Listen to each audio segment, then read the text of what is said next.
All right, YouTubers, welcome to another edition of Dan's Grand Valley Layout, update number 10. So I got a lot of stuff done. We'll start with some of the simple stuff. Got the park, the town square, glued down. So that is permanently there. That's where it's going to be. Still have to do paint some lines on the street and stuff, and of course still have to do the street lights, but that's done. I got Woody's custom cabinets done, and you can see there's light on inside. I'll be posting some videos here of how that went. Just building the last kit from the Woodland Scenic City and Industry set. It's, what does it say there? Woody's cabinets? Yeah, Woody's custom cabinets. So just working on the bench here. I never really covered all the other sets that I built, so I did some painting the last couple of days. Just a kind of a flat green for the bricks. A little accent on the facade part here, light green for the windows and brown for the roll-up door. You can kind of see the inside there. Those are the windows, and I've got the window glass is glued on there, and I'm just gluing on the front part there with the door and everything. A nice handy item to have for doing these kits is this 1-2-3 block here, and it's called a 1-2-3 block because it's 1 inch by 2 inches by 3 inches, and it's machined perfectly square on all sides.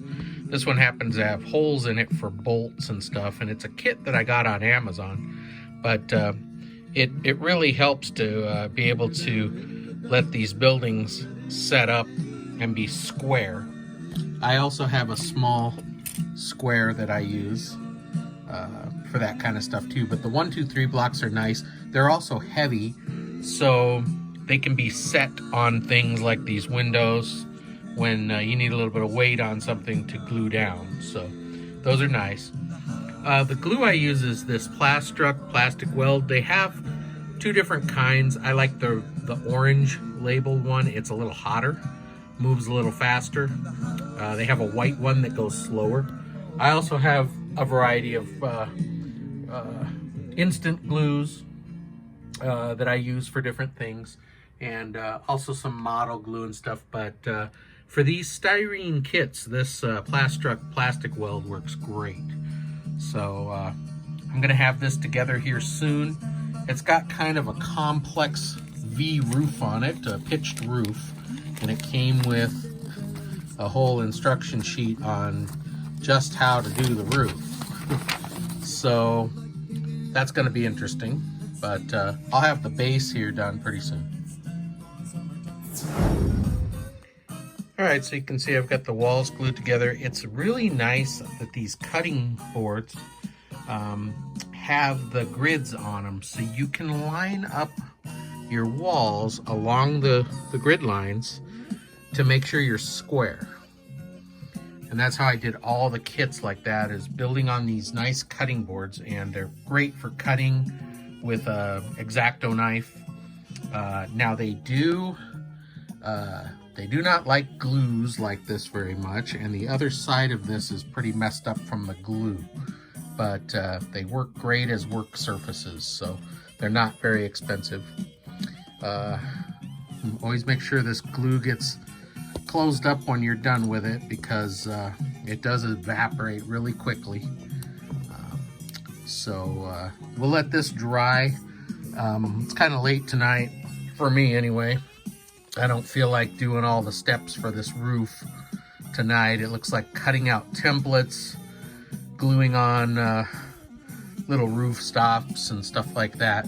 So I think I'm gonna wait on that, and I'll check in with you when it's finished. So I got the roofing pieces all cut out according to the template. And I have one more little roof stop here. It gets glued right here to go. This one's done already. This has the piece where the peak comes together, and there's the roof stops over there. So just about to have it together, and then we'll try fitting it on to the building itself. Okay, I got the roof done here. I got it glued together. I had to put those little corner pieces in there because it was actually showing just a little bit of it right on each end. So I've got it done. I'm gonna go ahead and take it out to the paint shop. I'm gonna hit it brown on this side, and then I'm gonna paint it flat black underneath to help keep the light from shining through. So we're gonna do that, and then we'll put it on the building.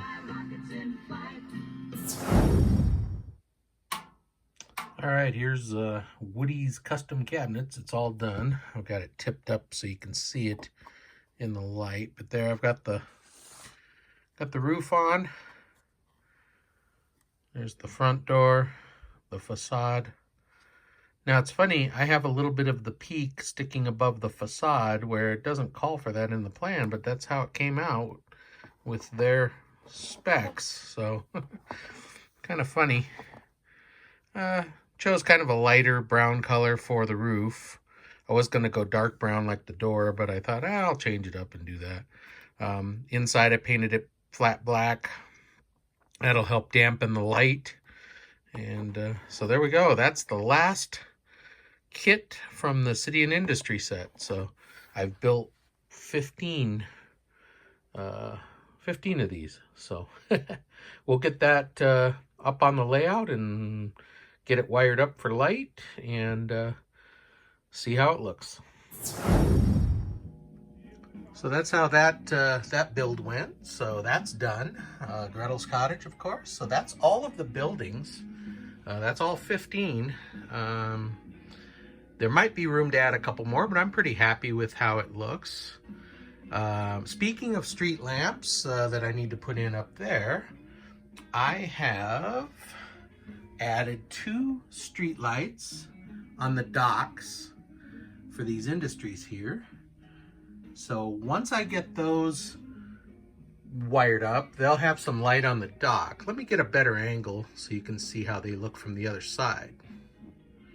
There's how it looks there with the street lamp. That's going to give them plenty of light working at night there on the loading dock. And of course there's one here too. See if I can get a better shot there. Move the train cars out of the way. So I'll get those wired up soon. I also have some street lights, like stop lights, red, green, yellow, and I'm gonna put those in some of these intersections. I have 3 of them. Have to decide where the main intersection is and go ahead and locate those. I also put in these little trees here, and I found those at Hobby Lobby. I still have some more here that I'm going to be putting in, but I thought that looked pretty cool there on that hillside. And then I was thinking maybe around the cottage and up there around the yard, I got to put in some grass and have a yard. And then maybe in the hills right behind there, down along here. Possibly right along here. Now with the kit came a cannon and a plaque, so I could mount that here, have like a little monument here, and there's like a Civil War cannon and a plaque and a flagpole. So I was thinking maybe leaving this here for that, but that's definitely down the line. So that's kind of what I've got going with the main layout here. Now, for the big news, I went ahead and added the switch tracks on both sides. And as you can see, I've got the cork board and some tracks laid down here. Now, the way this works here, this is pretty nice. My neighbor and good friend Mike Olfs recommended that you use cork board, and then you can use little track nails to hold the tracks down, and then you can change them around any way you want. So I essentially have a nice little rail yard here. It's not quite exactly what I want, but I'm not done. I've got it coming to the end here, but I stopped right here, and I left, you know, an edge here so I can continue. But I'm going to continue to the end and then possibly around the corner, move this out a little bit and have some more track over there. But I haven't got there yet. But here's some video of me cutting into the foam and setting up the switch tracks. Okay, working on the switch here. I posted some pictures of a few of the steps that I had to take, but you can see I've got the plaster cloth laid down. What comes next is the road bed. That'll get, once the plaster's dry, that'll get laid there. The track piece will get put in, and then it can travel out. And then once I get it out to here, then I can build up my wood bed level with it, including the 1/4 inch cork that I'm going to use. So the wood will come up to about here or so. So I got the left side done. Now to start on the right side. So it turns out I didn't have to do as much on this side. You can see I've got the plaster cloth in. I've got the switch fitted in. I'm just going to have to tweak it to get those connectors in. One of my solder joints came loose, so I resoldered it. So now it's just to let the plaster cloth dry, tack down the road bed, and then it'll be a matter of painting the ground cover and then just replacing the grass and stuff. And then I can do whatever I want out here on the board. That's not going to have grass, it's just going to be the cork board and stuff, because that might be subject to change. So I got that, just waiting on that to dry. Left side's drying, and same thing. We'll get that painted up, fitted in, and ready to go. Okay, I've got the track bed laid. The track is not glued down yet or attached, but I've got the road bed laid here. And you can see the switch will set right in there. I'm gonna have to figure out how to get those couplings on. And then you can see how the road bed is. It'll allow for the track to come on out here. And same thing over here. Got the road bed down. I had to add just a 1/16 of foam on here because, as you could see from the other video, it kind of ripped out a little bit on top. So I wanted it to be absolutely flat. So I took a piece of 1/16 inch foam, glued it on there, and painted it black just in case you could see through. If I missed some of the ballasting or something, you could see through. I didn't want to see white through there, so I painted it black.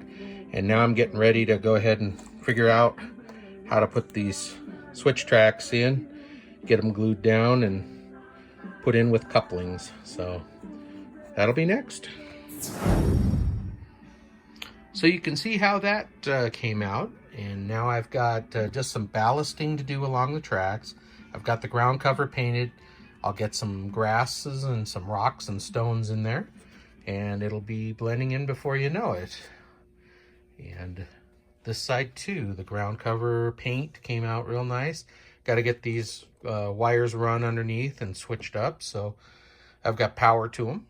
But that just opened up a whole world of switching and operations, having this little yard here.